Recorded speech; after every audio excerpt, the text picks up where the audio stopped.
ગુજરાતી નિબંધ મારી રેલ યાત્રા અથવા ગાડીના બીજા વર્ગની મુસાફરી.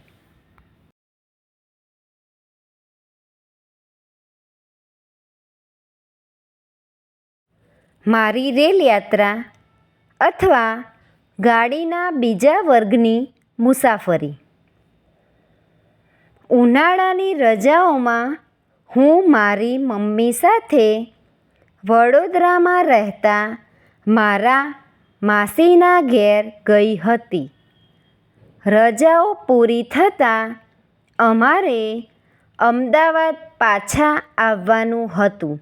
આથી અમે રેલગાડીમાં વડોદરાથી અમદાવાદ પાછા ફરવાનું નક્કી કર્યું.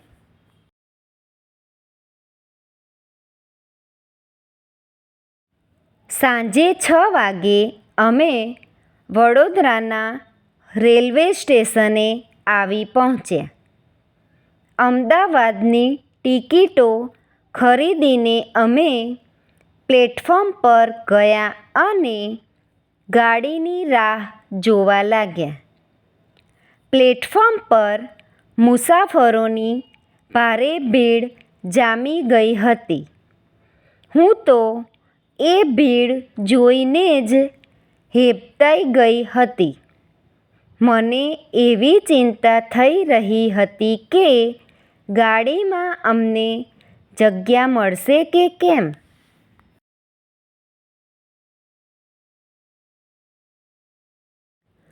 એવામાં માઇક પરથી ગાડીના આગમનની જાહેરાત થઈ.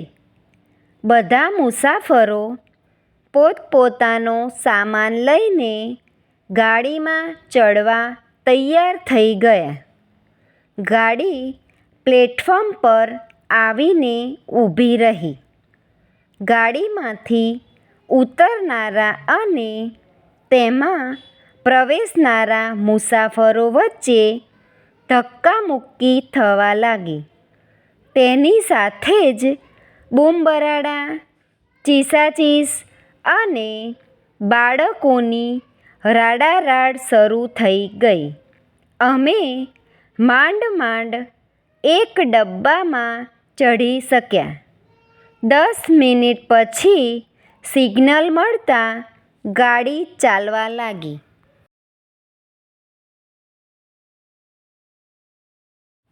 ગાડીના ડબ્બાની અંદરનું દૃશ્ય પણ કરુણાજનક હતું. જેમને જગ્યા મળી ગઈ હતી તેઓ આરામથી બેઠા હતા. કેટલાક મુસાફરો ઊભા વાતો કરતા હતા. કેટલાક મુસાફરો નીચે બેસી ગયા હતા. કેટલાક મુસાફરો દરવાજામાં બેઠા હતા અને કેટલાક મુસાફરો હજુ દરવાજા પર લટકી રહ્યા હતા.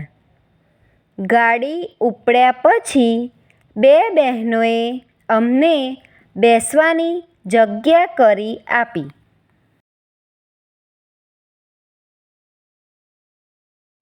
ગાડીના ડબ્બામાં જાતજાતના અને ભાતભાતના લોકો હતા.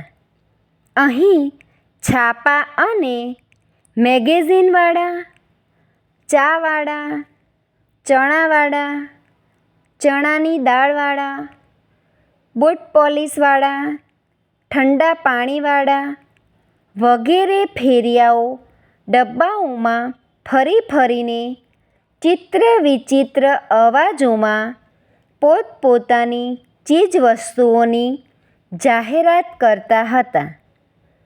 ભિખારીઓ રાગડા તાણીને ભીખ માગતા હતા. તેમના ગંદા શરીર અને મેલા ઘેલા કપડાં સૂગ અને દયા જગાવતા હતા.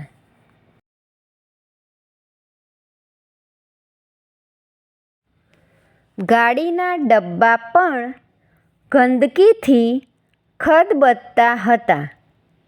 ઠેર ઠેર પાનની પિચકારીઓ, બીડીના ઠૂંઠા, કાગળના ડૂચા અને કેળા સંતરાની છાલ જોવા મળતા હતા. રસ્તામાં સ્ટેશન આવતા ધક્કામુક્કી અને શોરબકોરનું ઘૃણાસ્પદ દ્રશ્ય ફરીથી ભજવાતું અને ગાડી ઉપડી જતાં પછી શાંતિ છવાઈ જતી. આમ ને આમ અમારી ગાડી અમદાવાદના સ્ટેશને આવી પહોંચી અને અમારી રોમાંચક મુસાફરીનો અંત આવ્યો.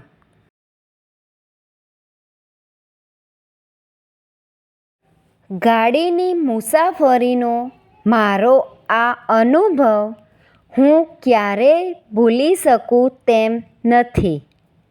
મુસાફરીનું પૂરેપૂરું ભાડું ચૂકવવા છતાં આપણા નસીબે તો હાડમારીઓ ભોગવવાનું જ લખ્યું હોય છે. રેલવેની સેવાઓમાંથી સરકારને અઢળક આવક થતી હોવા છતાં તે મુસાફરોને પૂરતી સગવડ આપવાની દરકાર કેમ નથી રાખતી?